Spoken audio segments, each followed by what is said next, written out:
Bonjour à toutes et à tous. Merci d'être venus si nombreux à cette deuxième journée de la transversalité. C'est vrai qu'au départ, nous souhaitions poursuivre cette matinée par un moment de convivialité, virus oblige.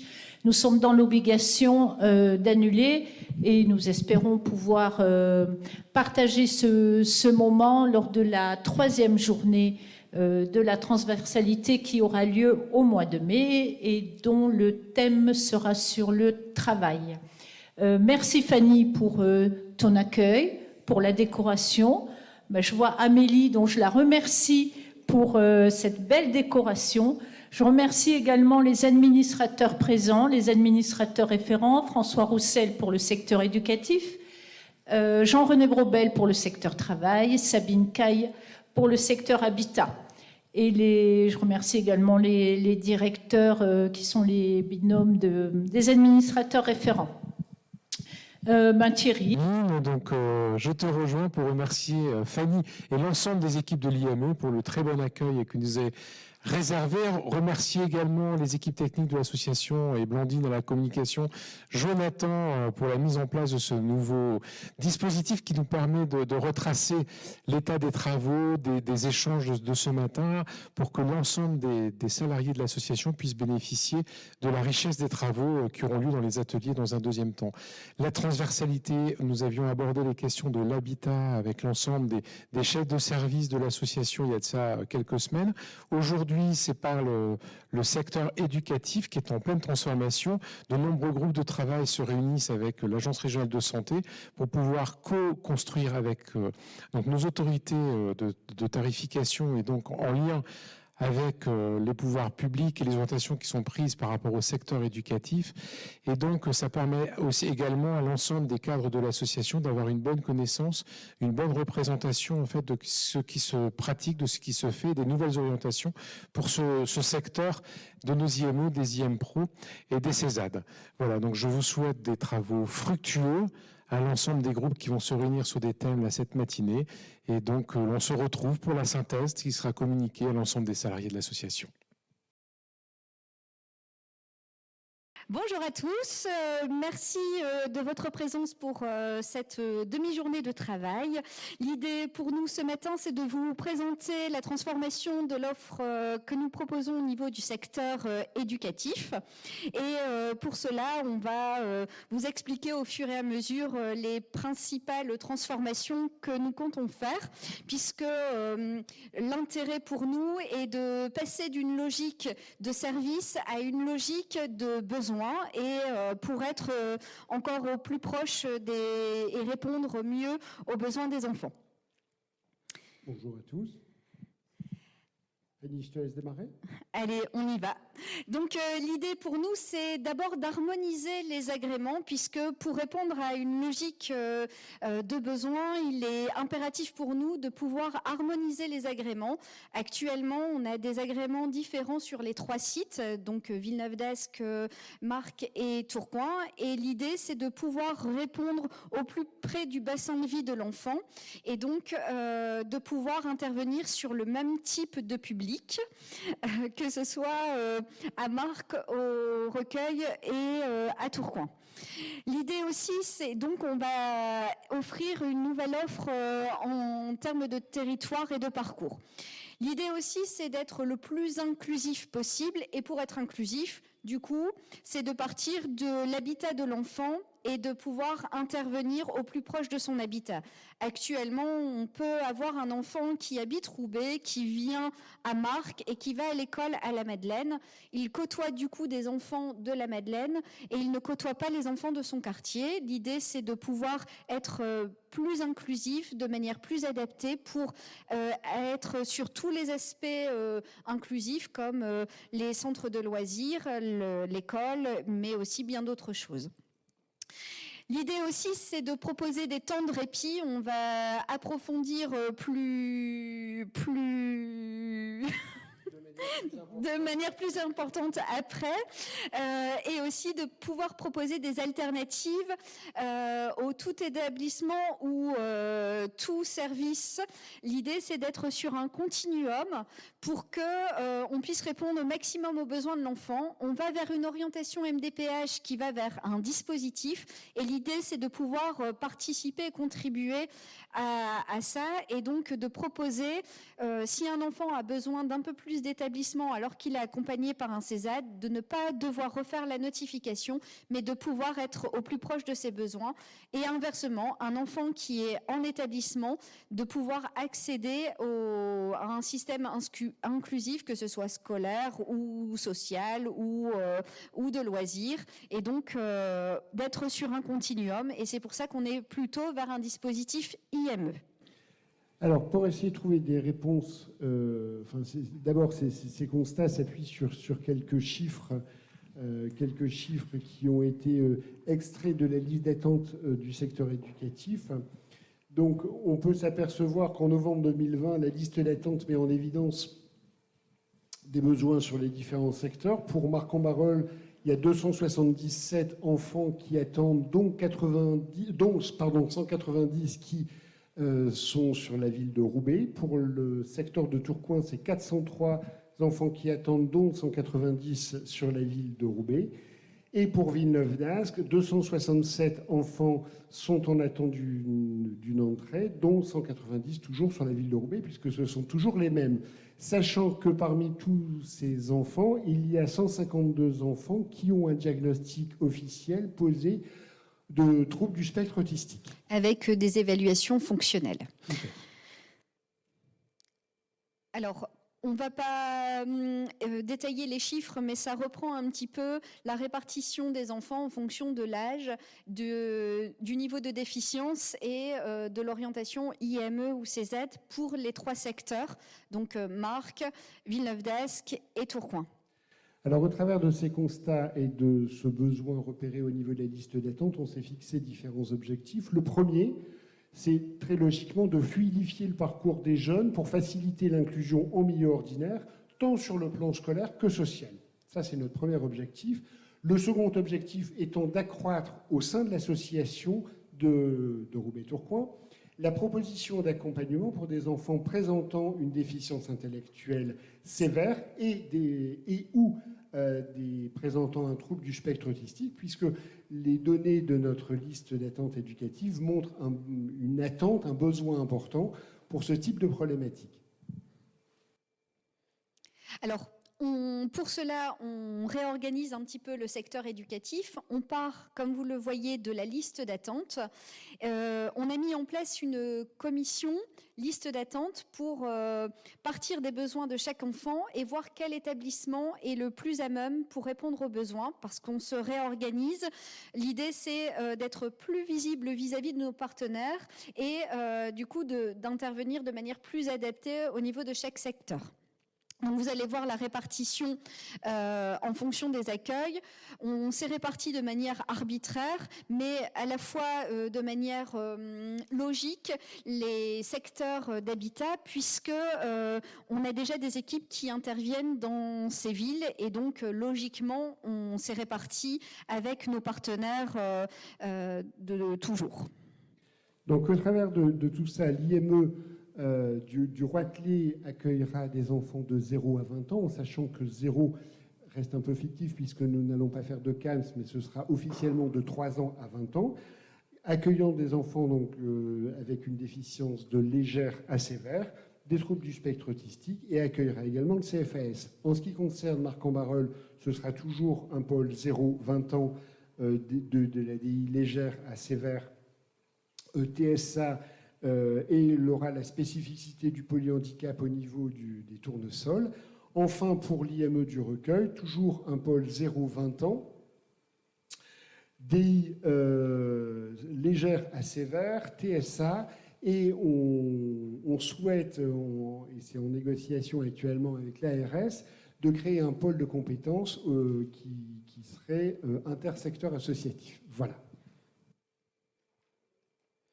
Alors, pour cela, on va vous expliquer comment se traduit le pôle 0-20 ans au sein de chaque structure. D'ailleurs, je pense qu'il va falloir qu'on revoie le nom parce que là, on dit IME du Recueil, IM Pro du Roitelet, IME de Marc. Il faudra peut-être qu'on invente un dispositif Recueil, Marc et Roitelet pour être plus juste au niveau de ce qu'on peut proposer au niveau des familles. Donc là, on va se répartir en 4 pôles d'âge. L'idée, c'est, on a mis des âges pour assurer les transitions, par exemple 0-12 ans, pour que les équipes puissent accompagner jusqu'au collège et en 6e, parce que si à partir du moment où ça change énormément pour l'enfant, il y a aussi rupture avec les habitudes et les éducateurs qui connaissent bien l'équipe, qui connaît bien, les familles qui connaissent bien l'équipe, et que tout le monde change, ça n'a pas de sens. Donc les âges, c'est pas ça qui est le plus important. L'idée, c'est quoi le besoin de l'enfant et de voir comment on peut répondre au mieux aux besoins. Toujours sous le continuum, tout à fait milieu ouvert, comme on peut en s'appuyant sur les dispositifs de droit commun à tout établissement, mais en ayant en tête toujours ce versant inclusif et pour être au plus proche des besoins.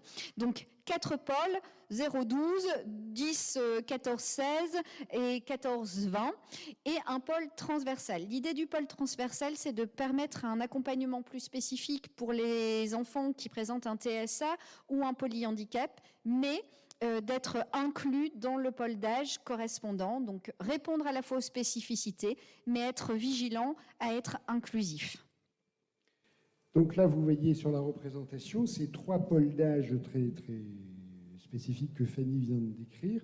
À l'intérieur de chacun de ces pôles d'âge, des groupes de niveau qu'on peut imaginer, en termes d'inclusion scolaire, en termes de mixité, en termes plus d'intégration, en sachant que l'objectif est de créer des synergies entre ces passages pour fluidifier le parcours du jeune. C'est vraiment l'objectif essentiel du projet. Et au travers de tout ça, on a le pôle spécifique décrit par Fanny, qui on appelle transversal maintenant, parce que... Tout à fait. L'objectif étant à la fois d'apporter les réponses très, très particulières, très spécifiques pour des enfants qui sont très démunis, avec des besoins sensorimoteurs ou TSA sévères, pour lesquels l'inclusion, ou en tout cas le mélange permanent dans des groupes d'âge, ne serait pas bénéfique à leur évolution et leur bien-être. Voilà. Donc, bien évidemment, pour mettre tout ça en œuvre, vous l'avez compris, il faudra quand même qu'on puisse se réajuster sur le plan architectural. Et donc, ça va nous amener à travailler davantage en pôle donc d'âge, géré par un même chef de service, parce que l'idée, c'est que le chef de service, au lieu de gérer un service, gérera un pôle qui va du tout inclusif à tout établissement. Et donc, il sera à même de gérer si un enfant a besoin de pouvoir avoir un peu de scolarité alors qu'il est à l'IME, de pouvoir favoriser les inclusions scolaires, et inversement, si un enfant est accompagné en milieu ouvert et a besoin d'un accompagnement plus structuré, plus renforcé, il pourra bénéficier aussi de l'IME, et voilà. Donc, ça nécessite qu'il soit sur le même site, et donc, ça nécessite quelques petites modifications. Architecturales, et donc de l'argent, comme dirait Laurent. Au niveau de l'IM Pro, qui est là aujourd'hui, enfin, en tout cas pour la rentrée de septembre 2021, le site qui va réintégrer au sein du Roitelet le CESAPI qui aujourd'hui est situé en dessous des locaux du siège, et le CESAD-GRAM qui est situé à quelques pas, chaussée Gramme. Donc ces deux CESAD vont intégrer l'IM Pro actuel, l'IM Pro du Roitelet, rue du Roitelet. Ce qui occasionne en fait des travaux relativement importants. Tout d'abord au niveau de l'espace René Couteur, pour ceux qui le connaissent, qui accueillait jusqu'à présent les instituteurs qui faisaient classe, donc c'était un local classe. Aujourd'hui, ils sont tous en U2E, unité d'enseignement externalisée sur l'extérieur, donc les locaux sont inoccupés. Ils vont être réaménagés pour pouvoir accueillir ces CESAD. Et parallèlement, le bâtiment aujourd'hui qui accueille le pôle 18-20, qui est situé rue du Pont-de-Neuville, aura pour vocation demain d'offrir un espace architectural adapté pour le pôle spécifique, avec des espaces petits où on sera très vigilant à la luminosité et aux aspects acoustiques. Spécificité sensorielle. Spécificité sensorielle pour éviter tous les troubles du comportement générés par des problèmes sensoriels. Alors que ce soit au recueil ou à Marc, les transformations se feront de la même manière, avec adaptées en fonction des situations. Mais l'idée, c'est de vraiment se rassembler par pôle et d'avoir une attention très particulière sur les troubles spécifiques et d'adapter l'environnement par rapport à ces troubles sensoriels, de manière générale. Et puis, prévoir un agrandissement au niveau des tournesols, puisque l'idée, c'est d'avoir la spécificité unique polyhandicap sur le site de Marc, et donc de pouvoir accueillir un petit peu plus d'enfants. Et pour cela, pour offrir une offre complète, que ce soit le répit pour la nuit ou des activités de jour en accueillant beaucoup plus jeunes les enfants, c'est de pouvoir agrandir cet espace. Donc, c'est en cours de réflexion.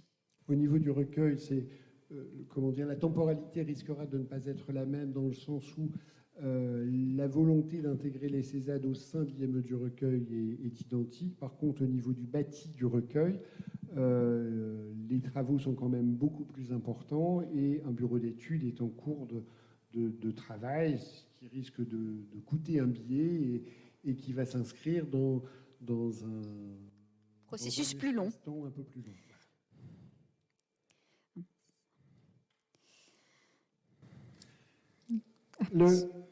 Le troisième objectif, au travers des constats dont on a fait part, c'est faciliter le maintien au milieu ordinaire des enfants qui s'inscrivent en liste d'attente de l'association en offrant le plus précocement possible une réponse de soutien à la scolarisation. Fanny va pouvoir nous en parler puisque l'association a financé sur ses fonds propres jusqu'à présent un dispositif expérimental qui a pour finalité, objectif d'être agrandi et pérennisé au sein de nos 3 établissements.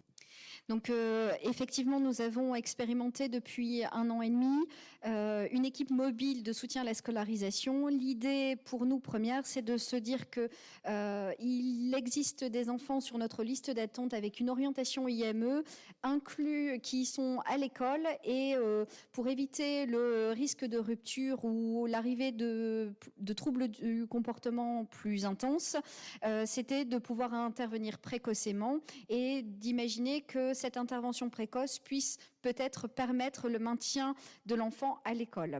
Donc l'expérience depuis 1 an et demi, 2 ans nous montre que effectivement, pour l'instant, 90% des enfants qui sont accompagnés par cette équipe mobile ont vu lors de leur ESS un souhait de maintien par l'école à l'école. Donc c'est plutôt une belle opportunité, une belle expérience. Et comme le disait Olivier, l'idée est de pouvoir proposer cette offre de service à beaucoup plus d'enfants et ainsi pouvoir être dans un système qui reste le plus inclusif possible avec un risque de rupture plus faible. Le 4e objectif qu'on s'est fixé de nos constats, c'est de proposer un accueil modulable à l'ensemble des enfants du secteur éducatif de l'association. Aujourd'hui, il y a l'espace de vie qui s'adresse uniquement aux enfants qui sont accompagnés par l'IMPRO de Tourcoing et donc de ce fait au regard de l'agrément actuel qui n'accompagne que des enfants pour un droit au répit et travailler l'autonomie autour de la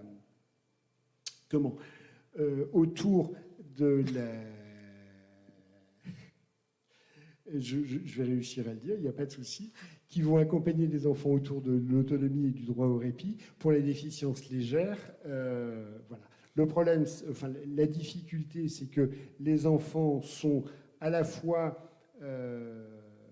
l'évolution de l'agrément va nous amener à accueillir des enfants avec des troubles plus importants, une déficience plus importante. Et puis, Olivier, on s'aperçoit que les familles qui ont des enfants qui présentent une déficience intellectuelle un peu plus importante ou des troubles du spectre autistique ont besoin aussi de répit et il faut qu'on puisse leur proposer cette offre de service. Tout à fait. Et l'autre idée, c'est de se dire que même si l'histoire a fait que l'espace de vie est localisé sur l'IM Pro, ne serait-ce que par justice, il est totalement normal que l'ensemble des enfants du secteur éducatif de l'association puissent bénéficier de l'outil et de cette offre de répit. Tout à fait. L'objectif 5, c'est de proposer une organisation d'établissement permettant de répondre aux besoins d'accompagnement de certaines familles durant la période estivale. En fait, on a fait une expérimentation cette année parce qu'on s'est aperçu que un mois de rupture pour les enfants dans l'accompagnement était parfois difficile pour les familles et qu'on avait besoin de pouvoir les soutenir dans ce domaine.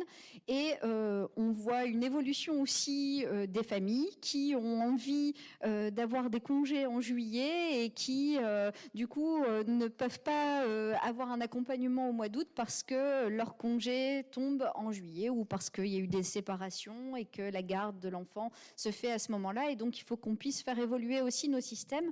Et donc, l'idée, c'était de proposer cette année un dispositif permettant un peu de répit, mais aussi d'être toujours sur ce versant inclusif. Donc, on a testé cette année avec la possibilité d'inscrire son enfant au centre aéré avec le soutien d'une équipe mobile qui puisse venir guider les centres aérés en cas de besoin ou en cas de trouble du comportement, mais aussi offrir une possibilité d'accueil de loisirs sur un de nos établissements en mutualisant les équipes des 3 établissements, donc ce qui crée une richesse aussi dans le partage entre les équipes. Et l'idée, c'est de pouvoir pérenniser cette offre qui est vraiment fort appréciée des familles. Et on offre aussi cette possibilité d'accueil pour les enfants des tournesols avec un accueil permanent au mois de juillet et on ouvre beaucoup plus tôt au mois d'août pour permettre l'accueil aussi des enfants polyhandicapés. Au-delà de pérenniser cette action, l'objectif supplémentaire et la finalité à long terme, c'est de négocier avec l'ARS la possibilité d'ouvrir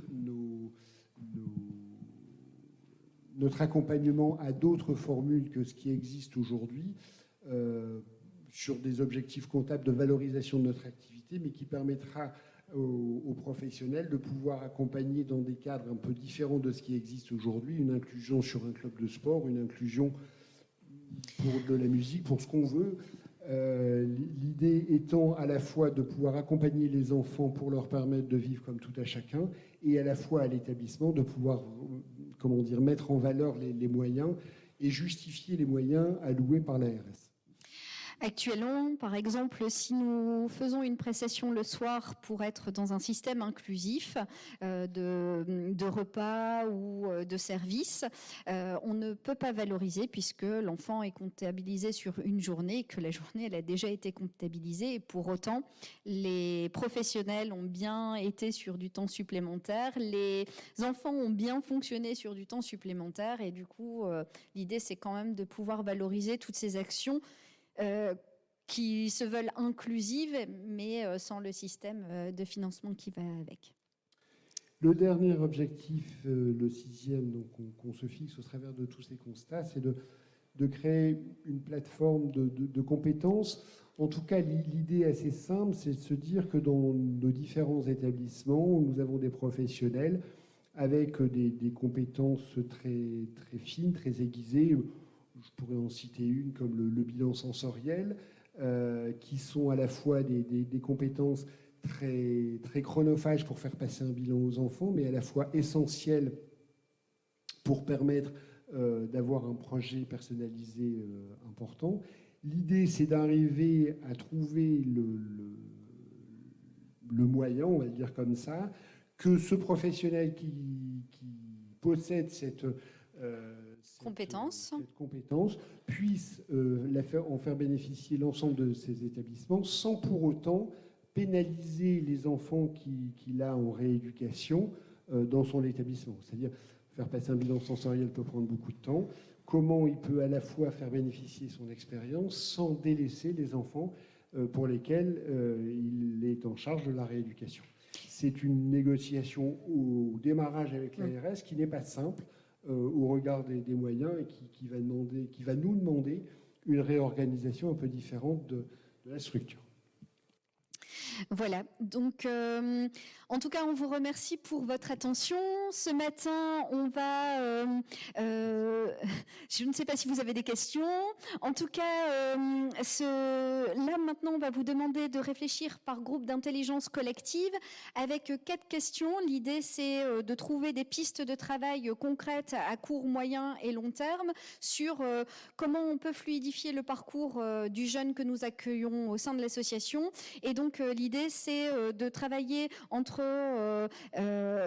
comment permettre aux jeunes d'accéder aux droits communs, comment permettre aux jeunes de fluidifier son accès au travail et donc par quel biais et quel apprentissage en amont, comment on peut faire les passerelles et comment on peut l'amener à une certaine technicité, comment travailler aussi à devenir adulte et donc quand on a 18 ans, on n'a pas les mêmes besoins que quand on a 10 ans et donc comment on peut travailler cette transition-là, mais aussi en termes d'habitat et de logement. Et puis la dernière question, c'est comment on peut travailler avec les familles sur mon enfant est en train de grandir, veut prendre son autonomie, veut devenir adulte, et comment on peut aider les familles à cheminer en sachant que notre système, pour l'instant, les trajets sont pris en compte, les repas sont pris en compte, les fournitures scolaires sont pris en compte. Et donc l'idée, c'est que notre fonctionnement ne permet pas non plus aux familles de cheminer. Donc comment on peut travailler là-dessus? Donc Manon, bon courage à vous. Merci beaucoup, au revoir. Merci.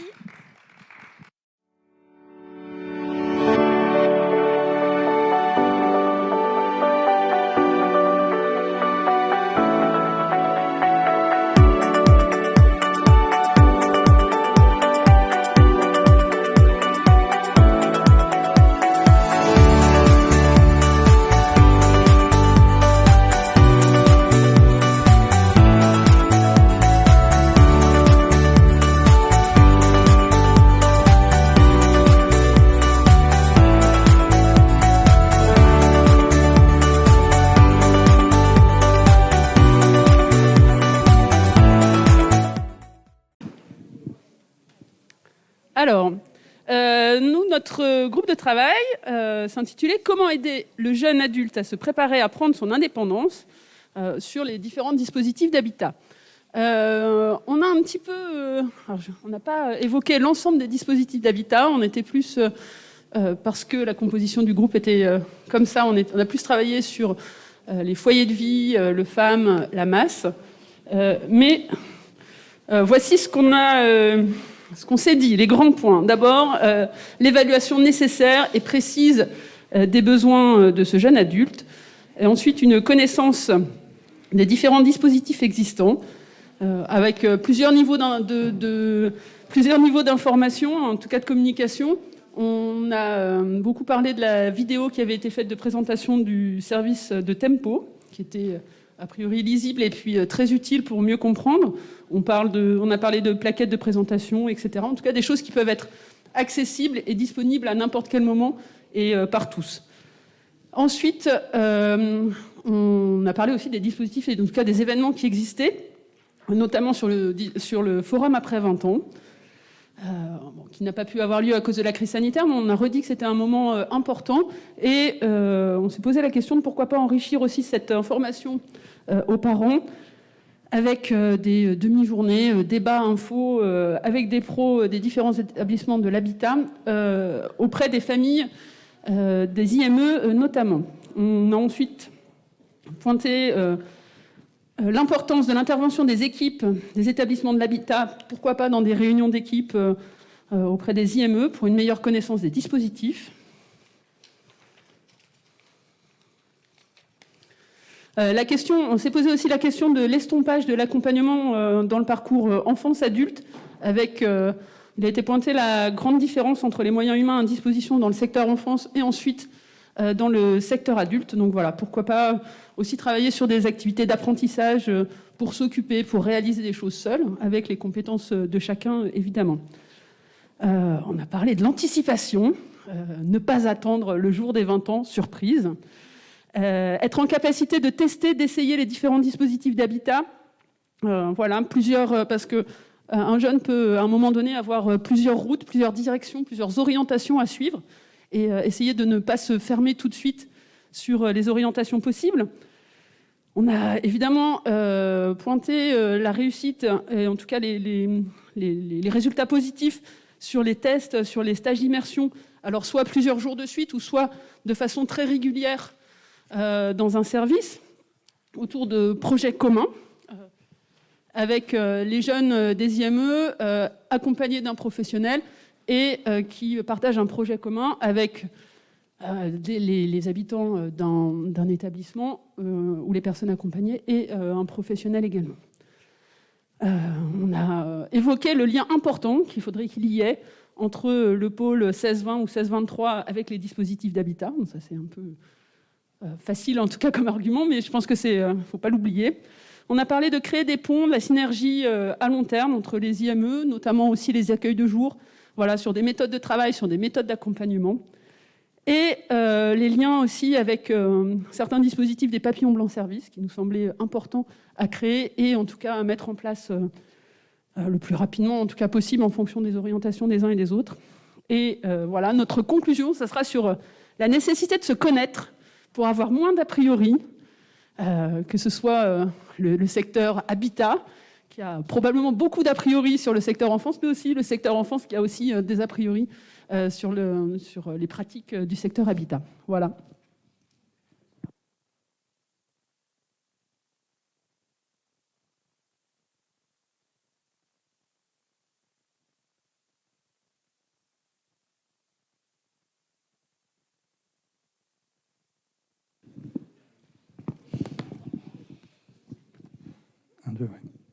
Donc nous, on a eu le sujet comment permettre aux jeunes d'accéder au statut de travailleur, donc autour de la fluidité de parcours et des apprentissages.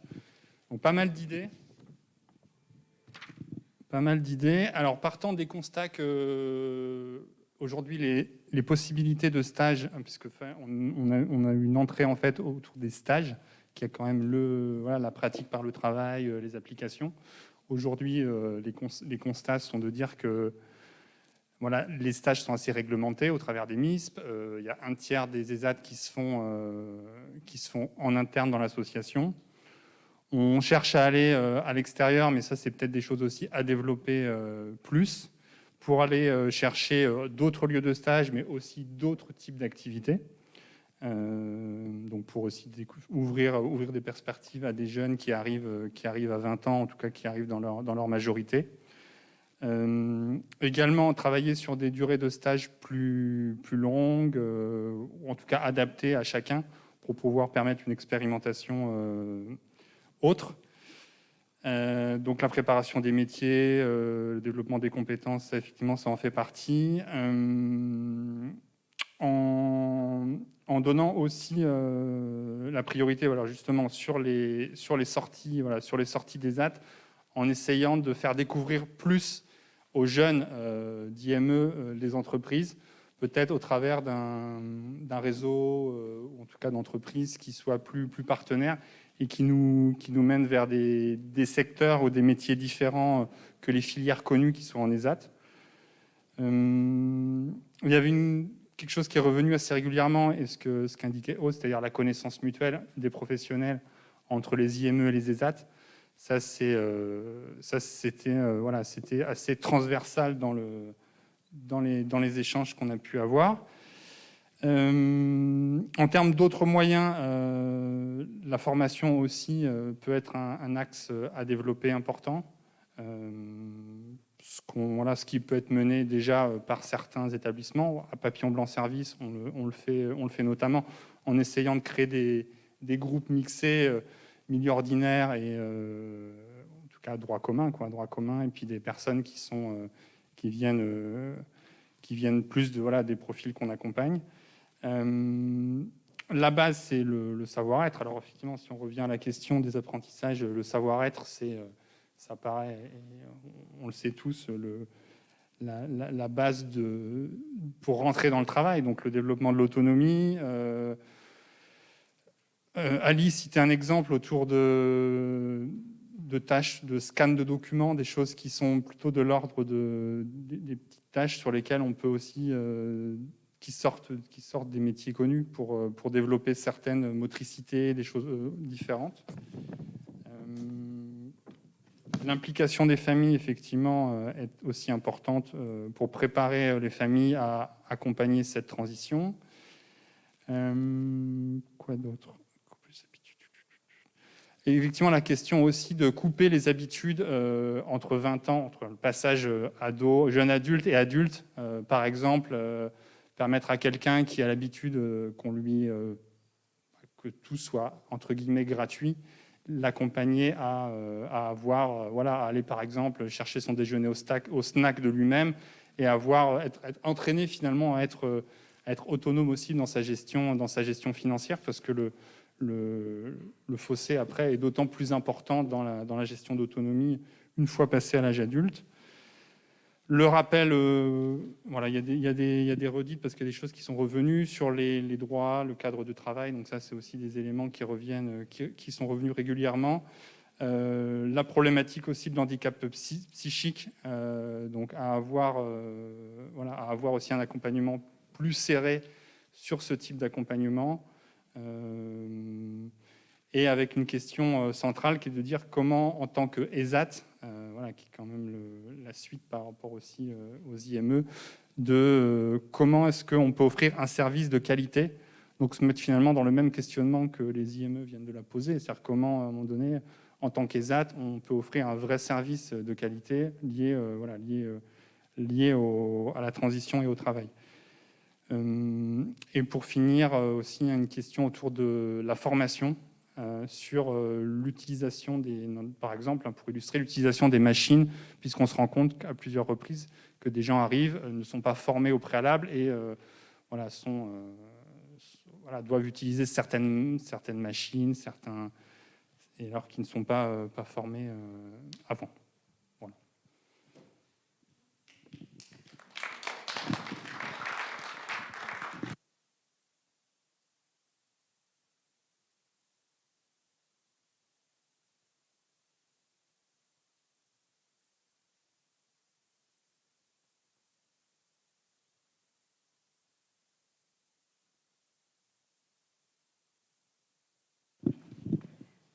Ouais, ça a l'air d'aller.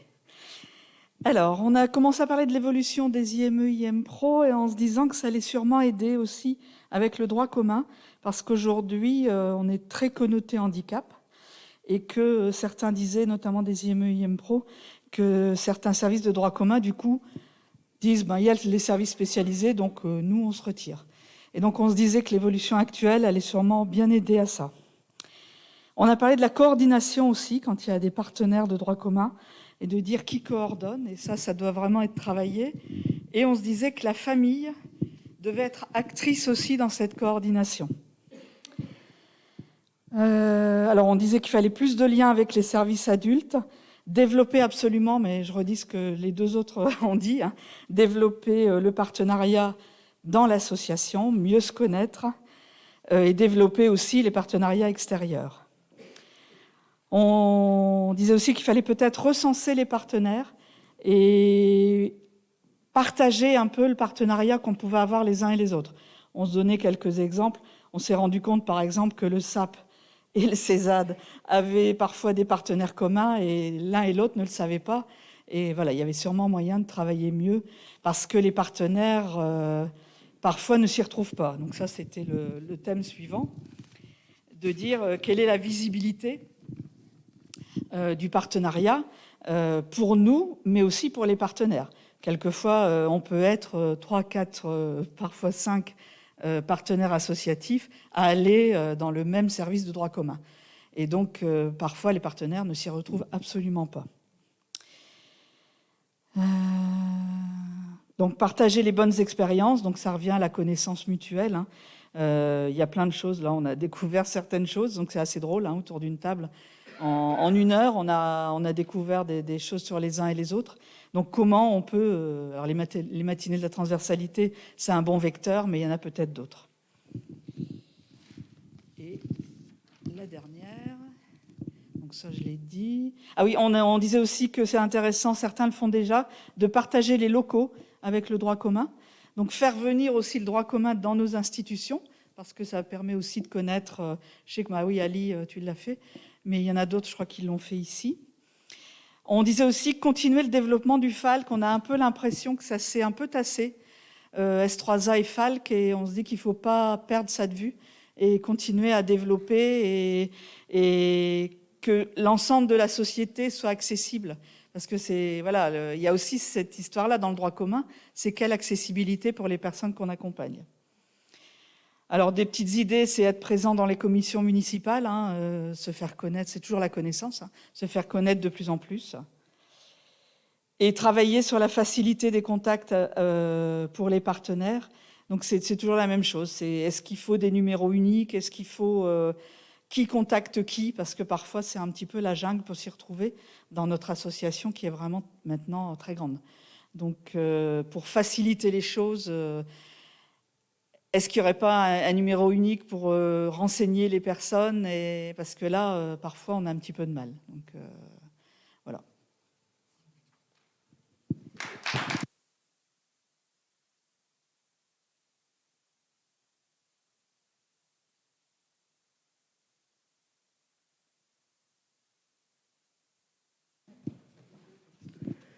Par rapport à ce qui a été évoqué au niveau du S3A, FALC, etc., ça me fait penser que j'ai répondu il y a très peu de jours à un sondage sur un bar, je ne sais plus comment ils appellent ça, un bar différent, un restaurant-bar différent, qui va certainement s'implanter à Villeneuve-d'Ascq au niveau de Saveurs et Saisons, la ferme d'essence.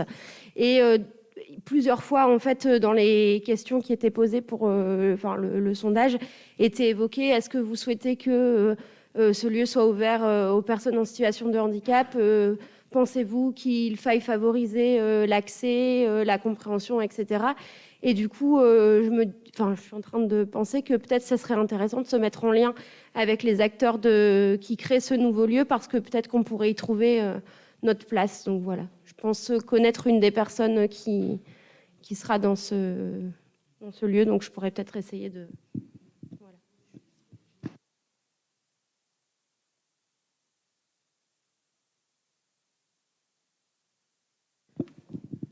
Bonjour, pour ceux qui ne me connaissent pas, je suis Virginie, je suis en stage avec Fanny, actuellement en reconversion de carrière, je suis en Master 2 GE2S à l'IAE de Lille. Donc nous avons travaillé sur comment travailler avec les familles à se préparer au monde adulte. Donc il y a beaucoup de choses qui ont déjà été dites dans vos différents ateliers, donc je vais pas faire de redites. On s'est dit qu'il y avait un gros travail à faire pour favoriser la communication avec les familles.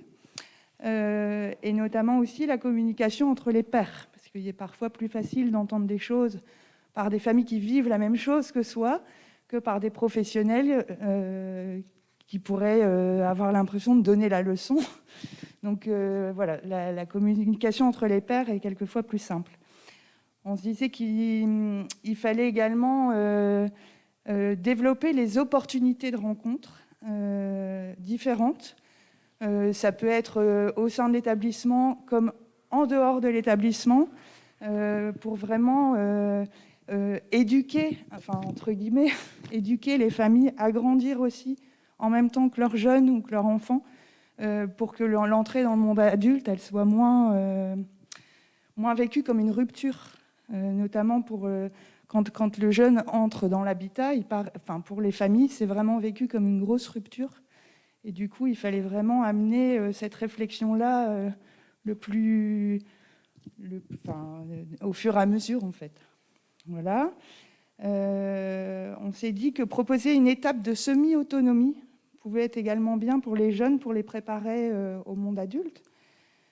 Et dans la même idée que de faire des stages en ESAT, on pourrait proposer aussi de faire des stages en habitat pour leur faire découvrir. On avait évoqué aussi le fait de développer le paramédical pour assurer le partenariat de proximité également pour l'après-IME, par exemple, pour que toutes les relations soient déjà mises en place et puis que ça continue sans rupture. Voilà, après, je ne vais pas répéter tout ce qui a déjà été dit comme très bonnes idées. Voilà, si vous avez d'autres compléments, elles sont les bienvenues. Mais pour nous, c'est tout. Merci.